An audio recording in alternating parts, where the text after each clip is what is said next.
أشهد أن لا إله إلا الله وحده لا شريك له وأشهد أن محمدا عبده ورسوله أما بعد فأعوذ بالله من الشيطان الرجيم بسم الله الرحمن الرحيم الحمد لله رب العالمين الرحمن الرحيم مالك يوم الدين إياك نعبد وإياك نستعين اهدنا الصراط المستقيم صراط الذين أنعمت عليهم غير المغضوب عليهم ولا الضالين. Amirul Mominin, Mwenyezi Mungu amsaidie sana, anasema katika hutuba iliyopita nilikuwa naeleza kuhusu vita ya Uhud. Kuhusu hiyo yale aliyoeleza hat Musleh Maud raziallahu taala anhu, ambayo yeye ameeleza kwa kifupi, mimi nayaeleza hapa. Anasema ya kwamba jeshi la makafiri wakikimbia medani ya Badr baada ya vita ya Badr walitangaza tangazo hili ya kwamba mwaka ujao sisi tutaishambulia tena Madina na tutalipiza kisasi cha kushindwa kwetu kutoka kwa Waislamu. Hivyo baada ya mwaka mmoja, pamoja na kufanya maandalizi kamili, wakaivamia Madina. Hali ya hasira ya watu wa Makka ilikuwa ndiyo hii ya kwamba baada ya vita ya Badr walikuwa wametangaza ya kwamba hakuna ruksa kwa mtu yeyote kuomboleza juu ya wafu wake, na misafara ya kibiashara itakayokuja mapato yake yatatunzwa kwa ajili ya vita ijayo. Hivyo baada ya kufanya maandalizi makubwa, jeshi moja la wanajeshi wapatao zaidi ya 3,000 wakashambulia Madina chini ya uongozi wa Abu Sufyan. Mtume mtukufu sallallahu alaihi wa alihi wasallam akashauriana na maswahaba zake ya kwamba, je, tupigane vita na makafiri tukiwa katika mji au tutoke nje? Mtume sallallahu alaihi wasallam alikuwa na rai yake ya kwamba maadui waachwe waishambulie ili wao wawajibike juu ya kuanzishwa kwa vita, na Waislamu wakiwa katika nyumba zao waweze kupigana nao. Lakini vijana Waislamu ambao walikuwa hawakupata nafasi ya kushiriki katika vita ya Badr, ambao walikuwa na tamanio mioyoni ya kwamba lau kama wao pia wangepata nafasi ya kuuawa kishahidi katika njia ya Allah, wao wakasisitiza ya kwamba, wakisema ya kwamba kwa nini tunakoseshwa kupata kifo cha kishahidi? Hivyo Mtume saa salam akakubali ombi lao. Wakati wa kuchukua ushauri, Mtume akawasimulia ndoto moja akisema kwamba katika ndoto niliona ngombe wachache wakichinjwa, na pia nikaona ya kwamba ncha ya upanga wangu imekatika, nami nimeona vile vile ya kwamba ngombe wale wanachinjwa, na kisha nimetia mkono wangu katika deraya madhubuti, nami nimeona pia ya kwamba nimepanda juu ya mgongo wa kondoo mmoja dume. Maswahaba wakasema, ewe Mtume wa Allah, umetoa utabiri gani wa ndoto hizo?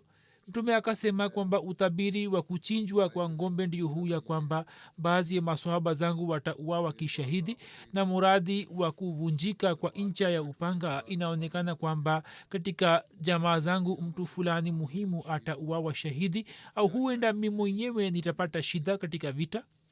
Na utabiri wa kutia mkono katika deraya, mimi naona ni kwamba kubaki kwetu katika mji huu wa Madina kuna faa zaidi kuliko kutoka nje. Na utabiri wa kupanda juu ya kondoo dume nachoelewa ni kwamba sisi tutamshinda kiongozi wa jeshi la makafiri, yaani yeye atauawa na mkono wa waislamu na sisi tutawashinda makafiri. japokuwa katika ndoto hiyo ilikuwa imewekwa wazi kwa waislamu ya kwamba kubaki kwao katika madina ni bora zaidi, lakini kwa kuwa utabiri wa ndoto ulikuwa ni wa mtume saa salam mwenyewe na haukuwa wa kiilhamu, mtume saa salam akakubali rai ya watu wengi na akatoa hukumu ya kutoka nje ili kupigana na makafiri. kuhusiana na ndoto za namna hiyo, kwamba ndoto zinakuwa na ishara, hata masihi maud alaihi wassalam akieleza ishara za namna hiyo za mtume sallallahu alaihi wasallam anasema ya kwamba ishara ambazo zinapatikana katika njozi na ruya za mtume sallallahu alaihi wasallam ziko wazi na ziko bayana kwa wasomi wa hadisi.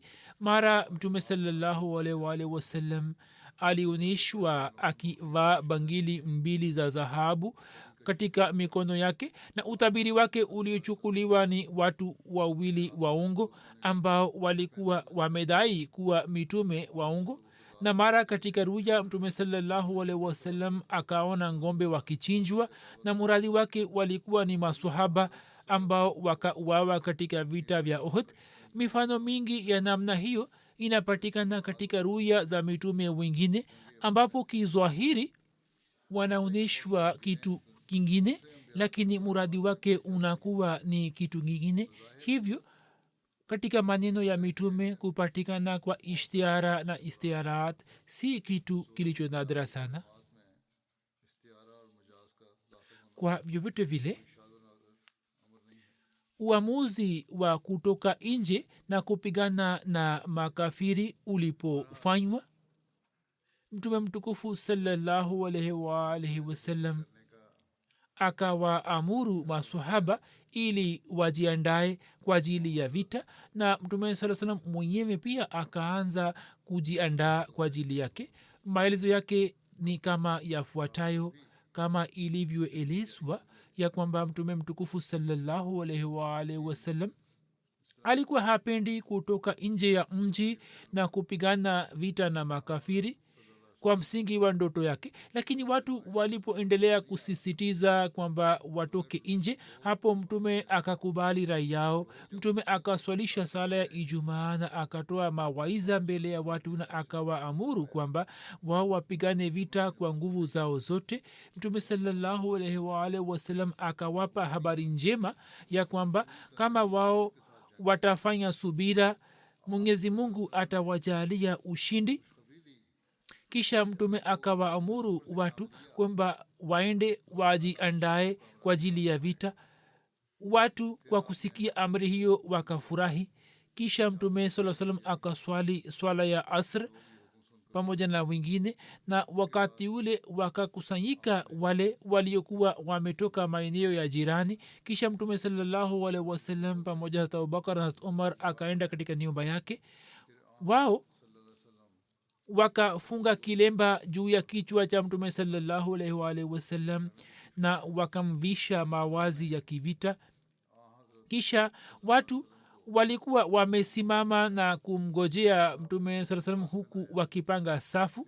wakati ule hat saad bin muaz na hat usaid bin huzair wakawaambia watu wakisema ya kwamba nini mmemlazimisha mtume sallallahu alaihi wasallam kinyume cha matakwa yake kutoka nje ya mji ili kupigana vita na maadui. hivyo hata saizi pia swala hilo mumwachie mtume sallallahu alaihi wasallam, na amri yoyote atakayotoa yeye na rai yake, katika rai yake kutakuwa na kheri kwa ajili yetu. hivyo nini mumtii yeye. mtume saa salam alipotoka nje ya nyumba yake alikuwa amevaa mawazi ya kivita na alikuwa amevaa deraya mara mbili, na hizi zilikuwa zatulfizul na fiza. na deraya ya zatulfuzul ilikuwa ni deraya ambayo wakati ule hasan bin ubada alikuwa amemtumia, ambapo mtume alikuwa anakwenda kupigana vita vya badr, na ndiyo deraya ambayo mtume saa salam alipofariki dunia deraya hiyo ilikuwa imewekwa kwa myahudi kama rehani na kisha abubakar alikuwa amempatia myahudi huyo pesa yake na alikuwa amechukua kutoka kwake. Mtume alikuwa ameninginiza upanga kwenye mkono wake na alikuwa amebeba boksi ya mishale juu ya mgongo wake. Riwaya moja inasema ya kwamba mtume akapanda farasi aitwaye sakab na akachukua upinde na mkuki kwenye mkono wake. Yawezekana kwamba yote yatakuwa yametokea. Watu mbalimbali wakamwona mtume akitoka nje ya nyumba yake katika hali hiyo, na mtume saa salam alipokuja nje ya nyumba yake alikuwa amevaa silaha, alikuwa amebeba silaha. Hapo akaambiwa ya kwamba Malik bin Amr Najari amefariki dunia na maiti yake imewekwa katika sehemu ya kuswalia jeneza. Mtume saa salam akaswalisha jeneza yake. Watu wakamwambia wakati ule, ya rasulllah sallallahu alaihi wasallam, sisi hatukuwa na nia ya kupinga rai yako au tukulazimishe, hivyo fanya kama unavyoona inafaa. Katika riwaya moja inapatikana ya kwamba kama hupendi kutoka nje ya mji ili kupigana na maadui, basi tunabaki ndani ya mji. Mtume akasema kwamba si halali kwa nabii ya kwamba baada ya kuvaa na kubeba silaha azishushe hadi mwenyezi mungu asipambanue kati yake na kati ya maadui zake. Na katika riwaya nyingine kuna maneno mengine kwamba hadi yeye asipigane vita. mtume mtukufu sallallahu alaihi wasallam jinsi alivyofanya maandalizi na masahaba jinsi walivyokosea. Hazrat Bashir Ahmad Saheb ameandika hivi ya kwamba mtume sallallahu alaihi wasallam aliingia ndani ya nyumba yake ambapo kwa msaada wa Abubakar na Umar akafunga kilemba chake na akavaa mawazi ya kivita, kisha kwa kutaja jina la Allah akatoka nje ya nyumba yake.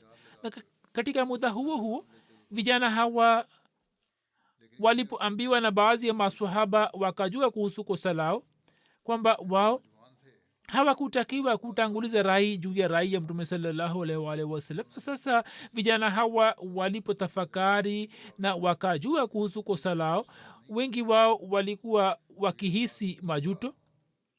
wao walipomwona mtume sallallahu alaihi wasallam akija huku akivaa diraya na kubeba silaha, hapo wakajuta zaidi na wakasema kwa sauti moja ya kwamba, ewe mtume wa Allah, sisi tumekosea ya kwamba sisi tumetanguliza rai yetu juu ya rai yako.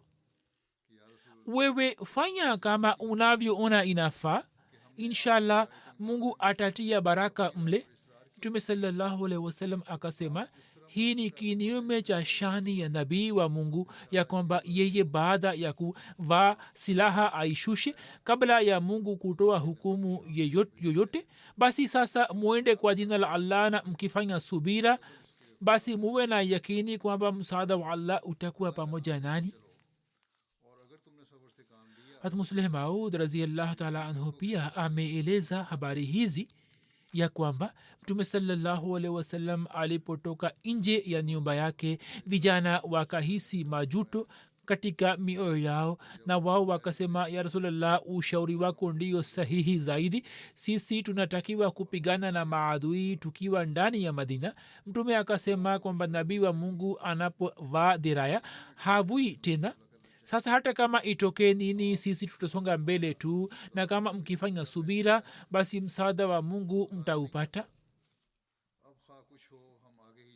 Kwa vyovyote vile jeshi la Kiislam lilianza kujiandaa ili kutoka kwa ajili ya vita. Mtume sallallahu alaihi wasallam akiwa na jeshi la watu 1000 akatoka kutoka Madina.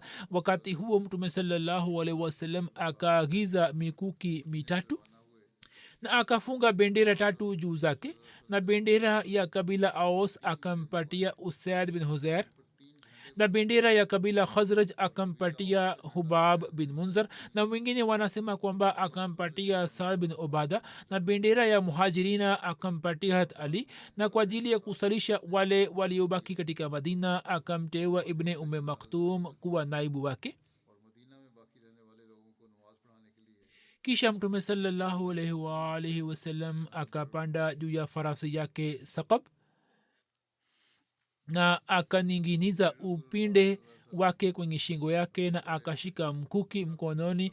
Riwaya inasema ya kwamba siku ya vita ya Uhud waislamu walikuwa na farasi wawili. Farasi moja alikuwa kwa mtume sallallahu alaihi wasallam ambaye jina lake lilikuwa Saqab, na farasi ya pili alikuwa kwa Abu Burda ambaye jina lake lilikuwa Mulaba.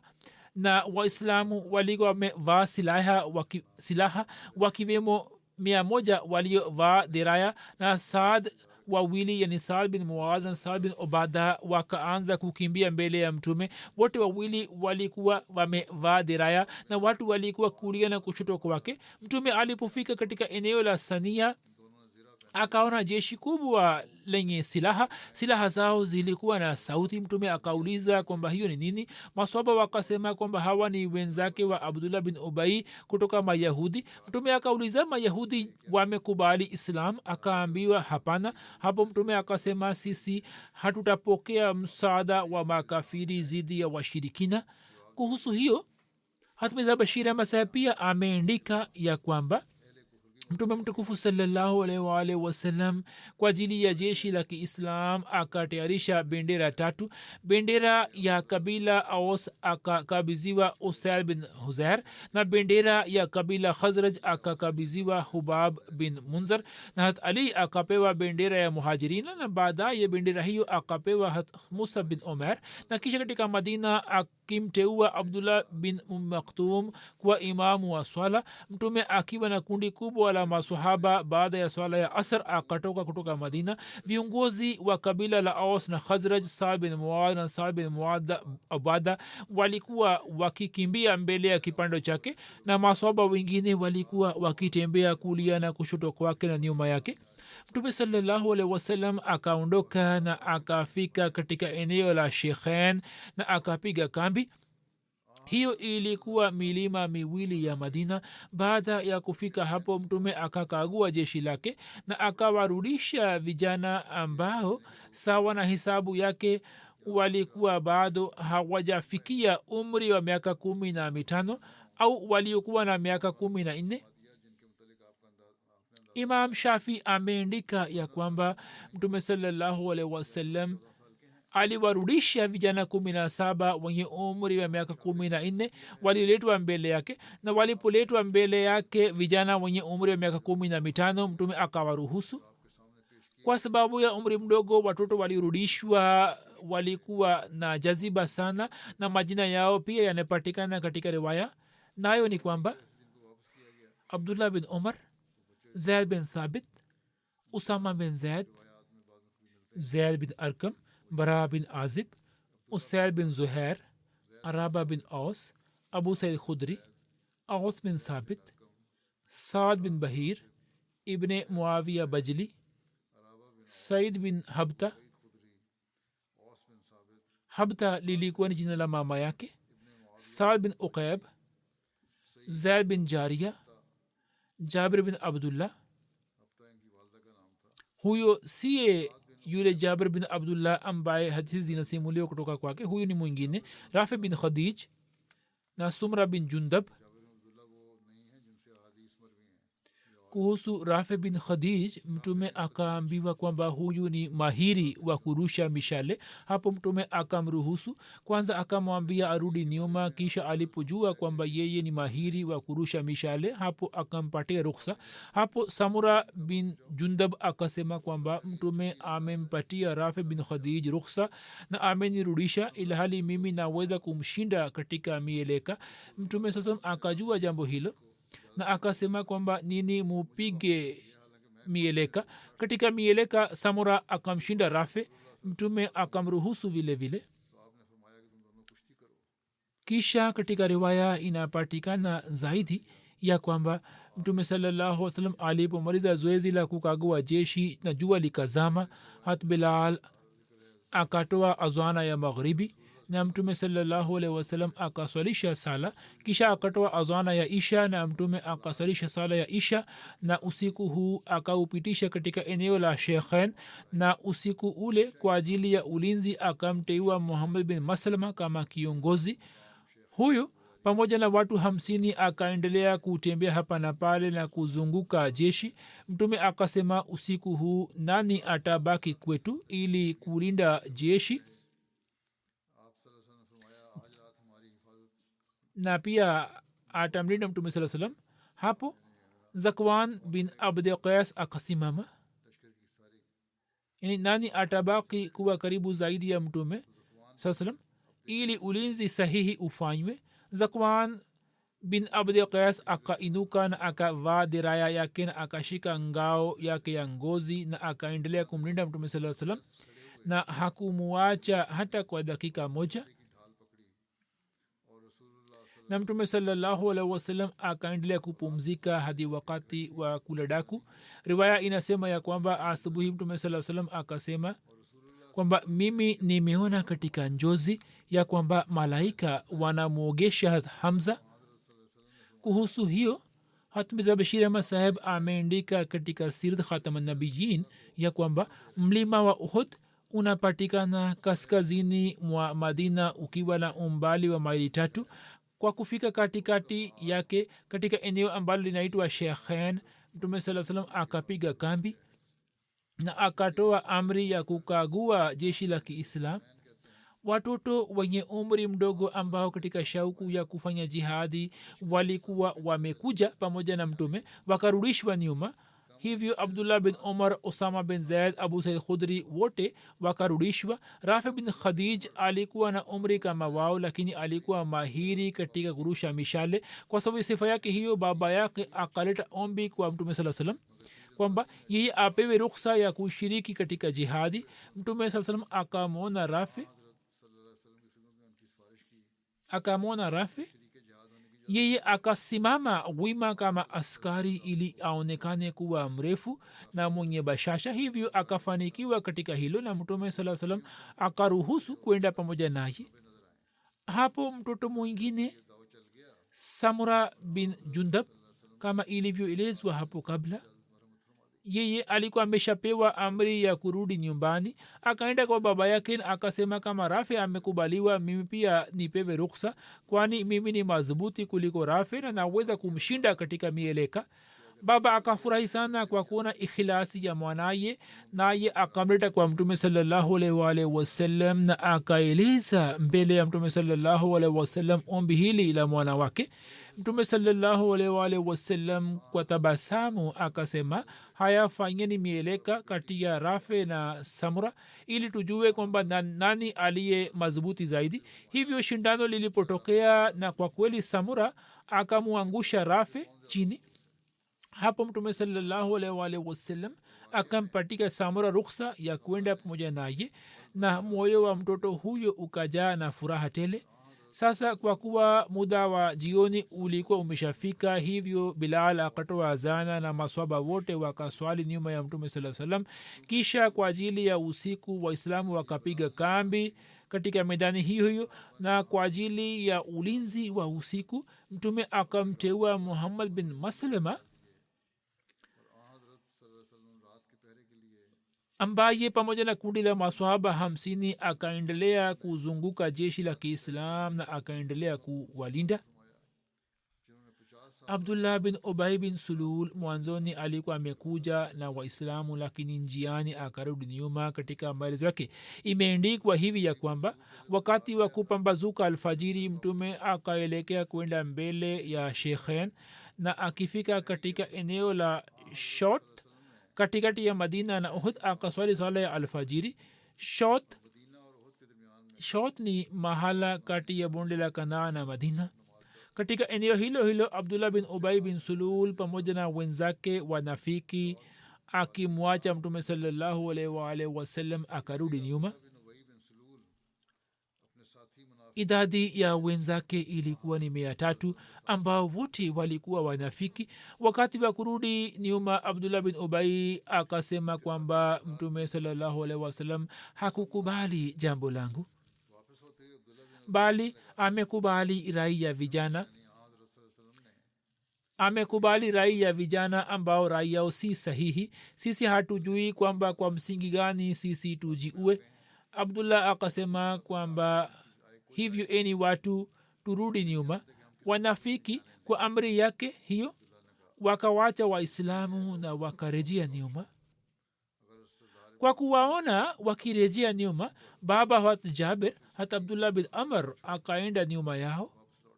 Huyu pia alikuwa kiongozi mkubwa wa kabila la Khazraj. Yeye akawaambia waliorejea nyuma ya kwamba mimi nawaulizeni kwa kuwapa kiapo cha Mungu ya kwamba je, jambo hilo linafaa kwenu kwamba nyini mumsaliti nabii wenu na kaumu yenu ambapo maadui wamesimama mbele yake kwa nguvu zake zote? Wao wakasema kama sisi tungejua ya kwamba nini mtapigana vita, sisi tusingekuja pamoja nani. Sisi tulikuwa tunaelewa kwamba vita haitatokea. Hivyo wao wakatangaza wazi kwamba wanarudi, ilhali walikuwa wamekuja kupigana vita kwa maandalizi makubwa. Hapo Abdullah bin Amr akasema, adui wa Mungu, Allah awaangamizeni. Muda si mrefu Allah atafanya mpango na nabii wenu hatahitaji msaada wenu. Riwaya moja inasema ya kwamba Alama Ibn Jozi ameandika hivi ya kwamba kabila Banu Salma na Banu Harisa walipomwona Abdullah bin Ubai akisaliti, wao pia wakaamua kurejea nyuma.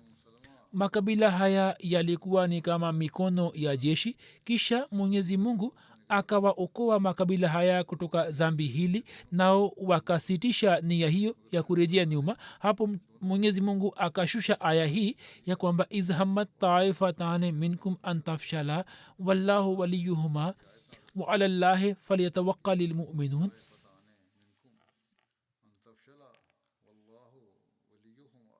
Kumbuka makundi mawili miongoni mwenu yalipozamiria kuonyesha woga, na hali Allah alikuwa mlinzi wa yote mawili, na waamini wanapaswa kumtegemea Allah. Abdullah bin Ubai na wenzake wapatao 300 waliposaliti, hapo pamoja na Mtume sallallahu alaihi wasallam wakabaki watu 700 tu. Abdullah bin Ubai aliporejea, Ansar wakamwambia Mtume sallallahu alaihi wasallam wakisema, ya Rasulullah, katika Mayahudi watu ambao ni marafiki zetu, je, tusichukue msaada kutoka kwao? Muradi wao ulikuwa ni Mayahudi wa Madina, na labda muradi wao ulikuwa ni Mayahudi wa Banu Quraiza, na Mayahudi wa Banu Quraiza walikuwa wenzao wa Hasad bin Muaz, na Hasad bin Muaz alikuwa kiongozi wa kabila Aus. Kuhusu Hasad, baadhi ya maulama wameandika kwamba katika Ansar daraja yake ilikuwa ni kama vile hata Abubakar alikuwa daraja katika Wahajiri. Juu ya swala hilo la Ansar, Mtume akasema kwamba sisi hatuhitaji msaada wao. Kuhusu hiyo Bashir Masihi pia ameandika kwamba siku ya pili, yani Shawwal 15 mwaka wa 3 wa Hijra, sawa na Machi 31 mwaka 624, siku ya Jumamosi, wakati wa asubuhi, jeshi la Kiislam likasonga mbele, na njiani baada ya kuswali swala asubuhi likafika katika medani ya Uhud. Wakati huo mwenye bahati mbaya Abdullah bin Ubai bin Sulul, kiongozi mkuu wa wanafiki, akasaliti, na pamoja na watu wake wapatao 300 akarejea Madina akisema kwamba Muhammad sallallahu alaihi wasallam hakukubali jambo langu na amekubali rai ya vijana wasio na uzoefu na ametoka nje, hivyo mimi siwezi kupigana vita pamoja naye, yani nikiwa pamoja naye. Baadhi ya watu wakajaribu kumfahamisha kwamba usaliti huo haufai, lakini ye hakuwasikia na akaendelea kusema kwamba hii si vita. Kama ingekuwa vita mimi ningeshiriki, lakini hii si vita, bali ni kujiingiza katika maangamio. Sasa idadi ya jeshi la Kiislam ilikuwa ni watu 700 tu, ambaye ilikuwa chini sana kuliko majeshi ya makafiri, na kutokana na silaha pia jeshi la Kiislam lilikuwa dhaifu sana, kwani katika jeshi la Waislam kulikuwa na maaskari 100 wenye deraya na farasi 2. na katika jeshi la makafiri kulikuwa na maaskari 700 wenye diraya na farasi 200 na ngamia 3,000. hali hii ya udhaifu waislamu walikuwa wakihisi sana. ilmuradhi usaliti wa abdullah bin ubay bin sulul na watu wake 300 ukaleta kiherehere kwa waislamu na katika mioyo yao, na baadhi yao wakaanza kuhisi hofu na woga, kama ilivyoelezwa katika Qur'an tukufu vile vile kwamba katika hali hiyo hiyo ya woga makabila mawili ya waislamu banu haritha na banu salema yakaamua kurejea madina, lakini katika mioyo yao kulikuwa na nuru ya imani, hivyo wakasimama kidete.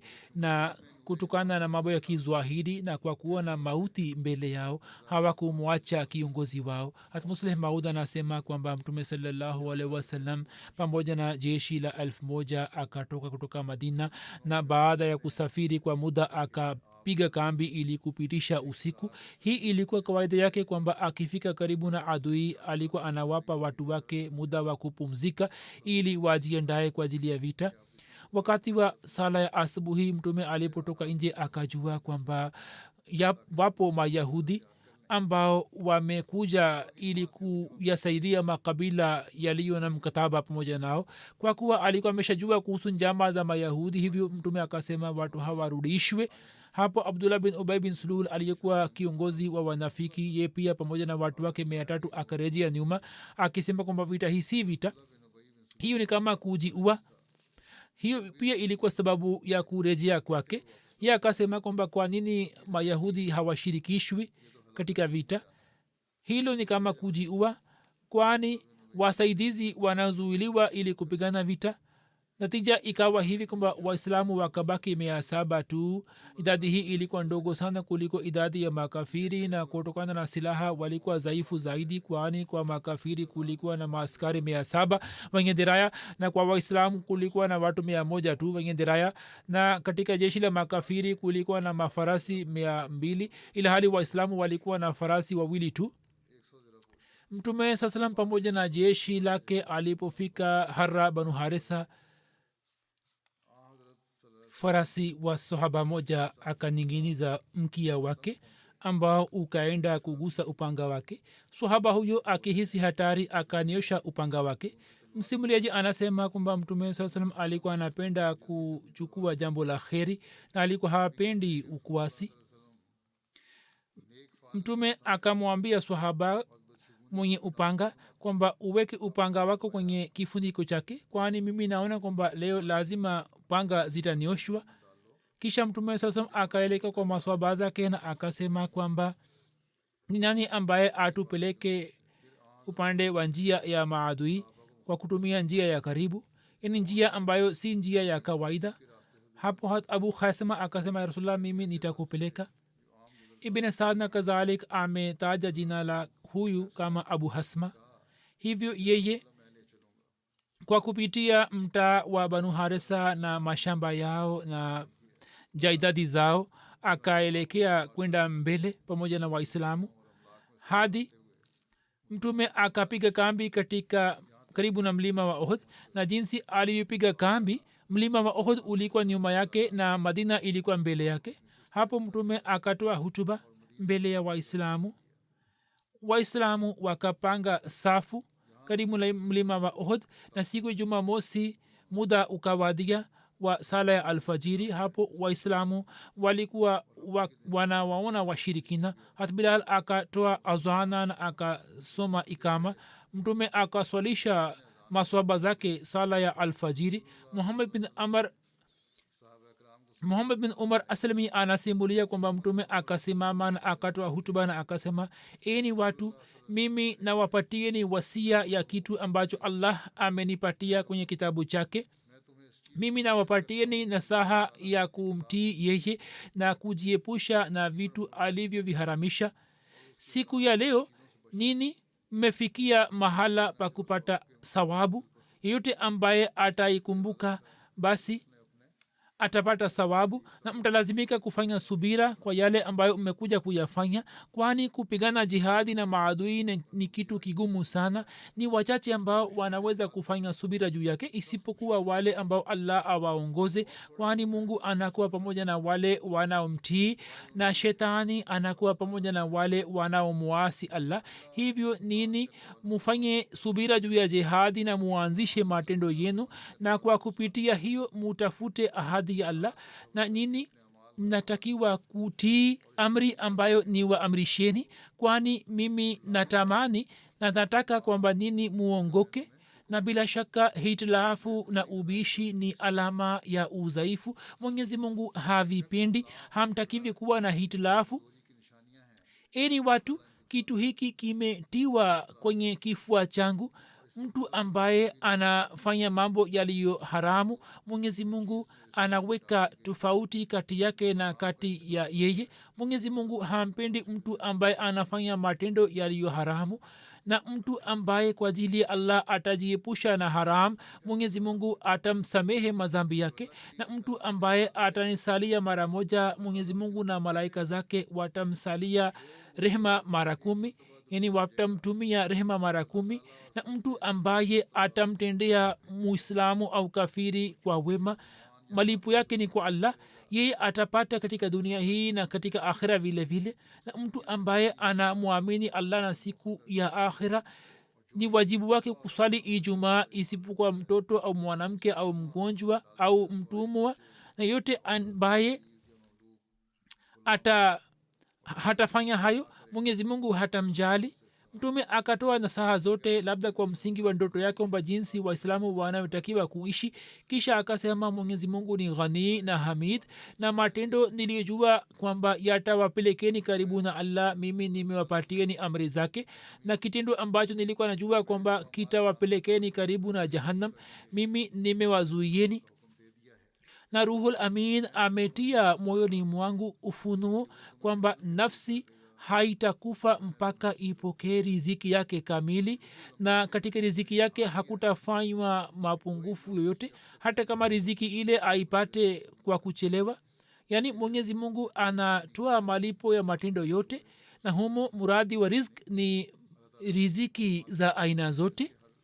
hivyo mumwogope mwenyezi mungu, na katika kutafuta riziki mushike njia iliyo katikati, yaani katika kutafuta riziki musije mkamwasi mwenyezi mungu. hivyo pamoja na hulka njema na matendo mema mwendelee kutafuta riziki iliyotukuka, kwani kitu kilichopo kwa allah mtu anaweza kukipata kwa kumtii mwenyezi mungu tu. mwenyezi mungu ameweka bayana haram na halal kwa ajili yenu, lakini vipo vitu vilivyo katikati ambavyo watu wengi hawavijui, lakini yule ambaye allah amtunze ye anajua. hivyo yote atakaye viacha vitu hivi atatunza heshima yake na dini yake. na mtu ambaye ataingia katika matendo mabaya, mfano wake ni kama yule mchungaji ambaye awe karibu na malisho, ni karibu kwamba aingie kwenye malisho yake. kila mfalme anakuwa na malisho yaliyopigwa marufuku. sikilizeni kwamba malisho yaliyopigwa marufuku ya mwenyezi mungu ni vitu ambavyo amevifanya kuwa haramu. na katika waumini, mumini ni kama vile kichwa kwenye mwili. kichwa kinapohisi maumivu, mwili mzima unahisi maumivu.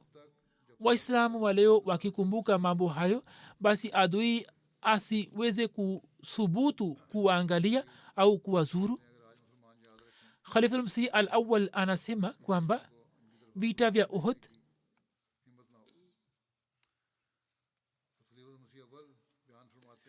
maadui, anasema kwamba maadui wakitoka kutoka Makka wakafika Madina siku ya vita ya Uhud, na vitu vya vita ambavyo Abu Sufyan alikuwa amevileta kutoka Syria, vitu ambavyo kwa ajili ya kuvidhibiti Mtume sallallahu alayhi wasallam alikuwa amelazimika kusubiri hadi siku ya Badr.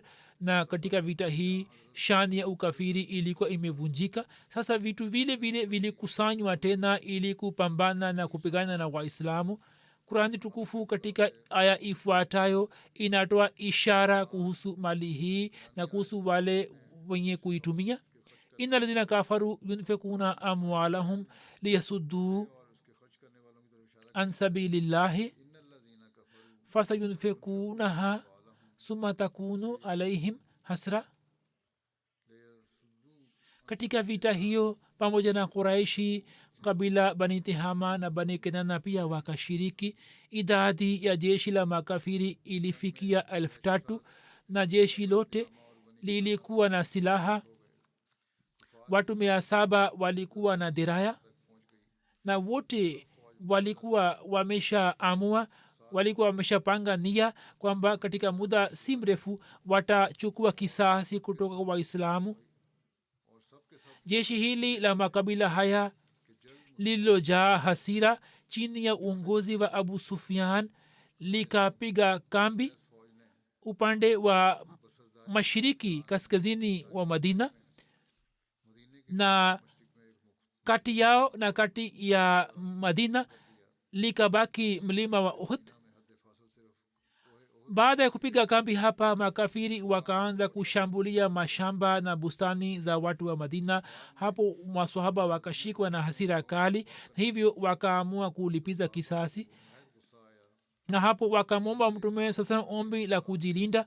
mtume akiwa na watu 1,000 akatoka nje ya madina ili kupigana nao. abdullah bin ubai ambaye alikuwa anaishi katika madina na kizwahiri alikuwa pamoja na waislamu katika vita hii, na katika muda huu mgumu akiwa na watu 300 akajitenga na waislamu, na hapo idadi ya waislamu ikawa 700. katika idadi hiyo ndogo kulikuwa na farasi wawili tu, lakini mujahidin wakaendelea kusonga mbele kwa moyo, na wakipita bustani za mitende wakafika karibu na mlima wa uhud. jeshi la kiislam likaendelea kupiga kambi karibu na mlima huo. asubuhi baada ya kuswali sala ya alfajiri wakaja kujumuika katika medani, na wakati ule vita ikaanza. amesema nitaeleza maelezo yake mengine katika siku za usoni. naendelea kuwaambieni kwamba muwaombe wa palestina, muendelee kufanya maombi.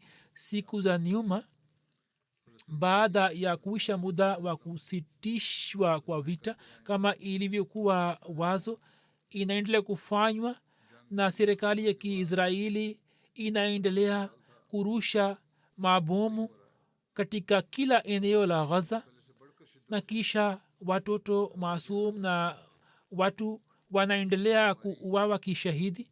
sasa zidi ya kitendo hicho, mjumbe mmoja wa kongres wa marekani ambaye ni myahudi amesema kwamba hiyo inatosha, marekani inatakiwa kutoa mchango wake. na rais wa marekani pia ameanza kusema katika maneno kwamba sasa vita hii inatakiwa kusitisha au kurusha mabomu. hatua hiyo inatakiwa kusitishwa, ambayo inaendelea kufanywa katika maeneo ya kusini na kaskazini. maneno haya ya rais wa marekani hayatokani na huruma fulani ya kibinadamu, bali yanatokana na faida zao, kwani katika marekani kutatokea uchaguzi na vijana wa huko wanasema kwamba vita isitishwe, na pia waislamu pia wanaendelea kupiga kelele. hivyo maneno hayo ni kwa ajili ya kupokea kura.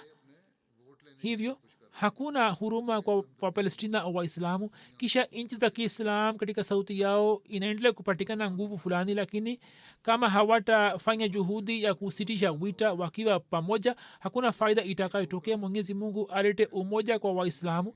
dunia isiyo ya kiislam inajua kwamba katika waislamu hakuna umoja, bali muislamu anaendelea kuumua muislamu.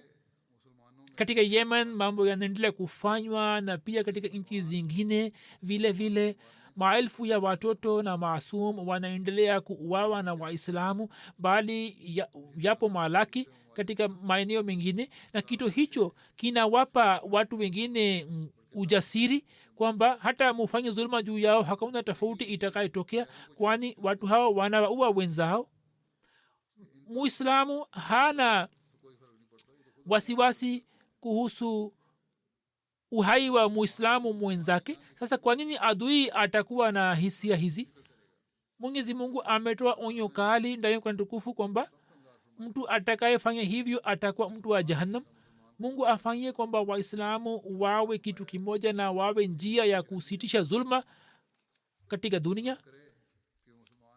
Umoja wa Mataifa umejaribu kuleta nguvu katika sauti yao, lakini ni nani ambaye anasikia sauti yao? Kusema wanasema kwamba tutafanya hivi na vile, lakini hawezi kufanya lolote. Hakuna anayeweza kukubali jambo lao. Nguvu kubwa zinatumia haki zao. Mwenyezi Mungu awarehemu Waislamu.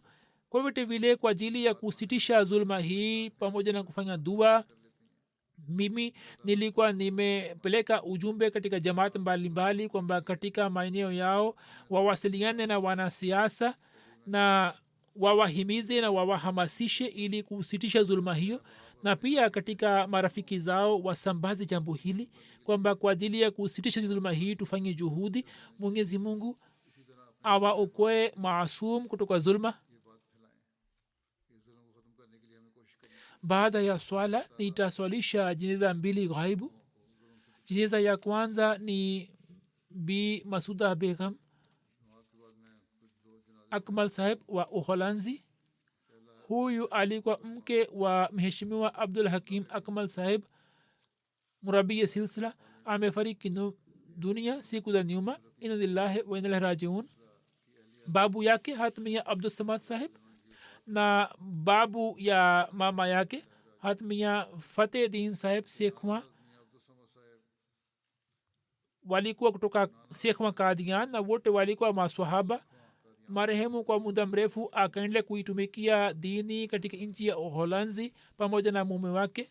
Mwaka 1957 juu ya amri ya Muslim Maud, Akmal Saheb alienda Uholanzi kwa mara ya kwanza. Wakati ule mke wake hakuwa pamoja naye. Huyu akaenda mwaka 1969. Kisha Akmal Saheb akarejea, na kisha mwaka 86 akaenda tena.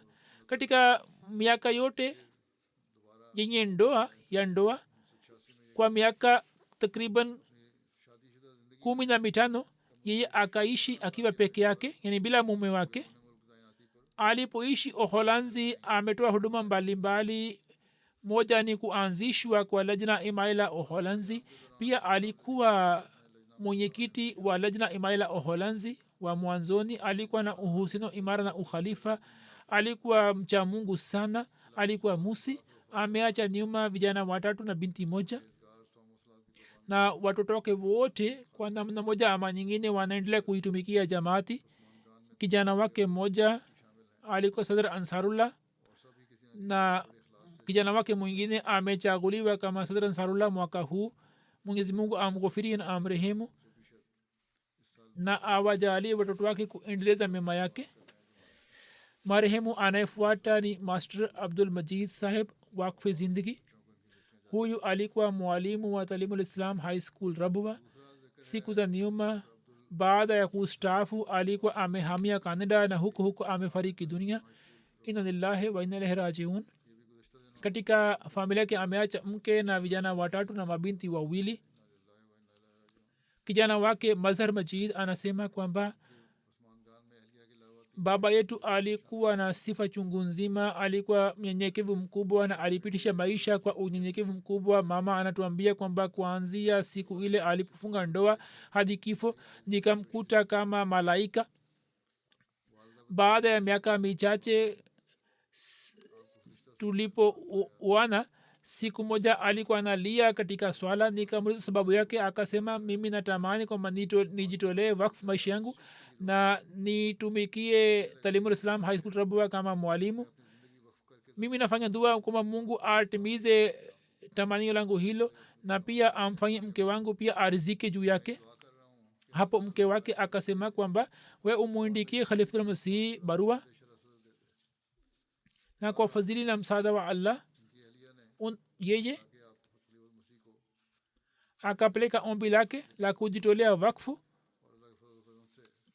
Hili ni jambo la zama za Khalifatul Masih Asani. Ombi lake likakubaliwa na yeye akahamia Rabwa. Anasema kwamba baba yangu kila alipokuwa anapokea mshahara alikuwa anakwenda kwa katibu wa fedha na kutoa mchango wake, kisha hela iliyobaki alikuwa anampatia mama yetu. baada ya kufika rabwa akaishi maisha katika hali ngumu, lakini hakulalamika, hakuonyesha tamaa yoyote ya vitu vya dunia. alikuwa anawasihi ndugu zake kuswali kwa wakati na kuwa na uhusiano imara na jamaat na ukhalifa.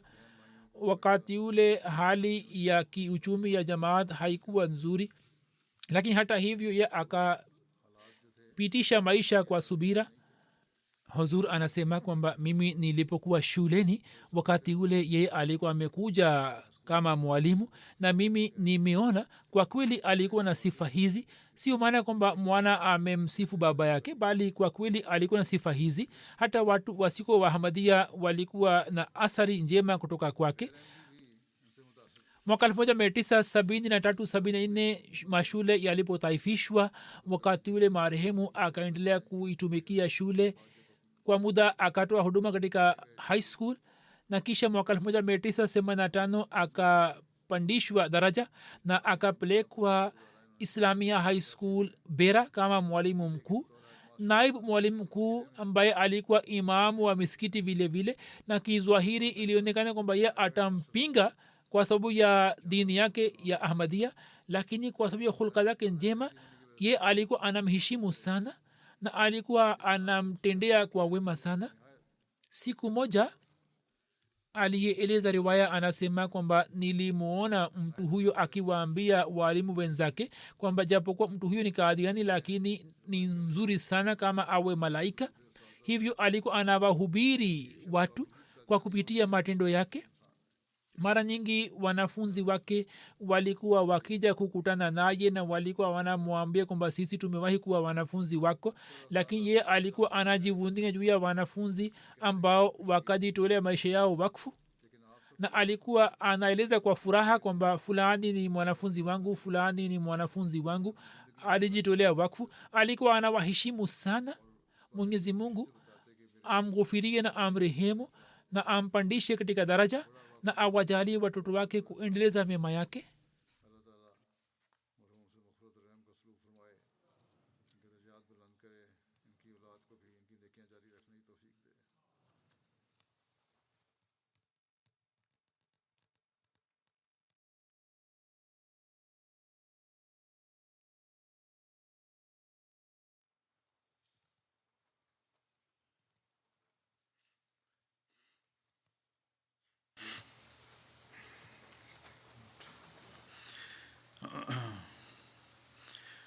Alhamdulillah, alhamdulillah, nahmaduhu wa nasta'inuhu wa nastaghfiruhu wa nu'minu bihi wa natawakkalu alayhi wa na'udhu billahi min shururi anfusina wa min sayyiati a'malina. من يهده الله فلا مضل له ومن يضلل فلا هادي له ونشهد أن لا إله إلا الله ونشهد أن محمدا عبده ورسوله. عباد الله رحمكم الله، إن الله يأمر بالعدل والإحسان وإيتاء ذي القربى وينهى عن الفحشاء والمنكر والبغي يعظكم لعلكم تذكرون. اذكروا الله يذكركم وادعوه يستجب لكم ولذكر الله أكبر.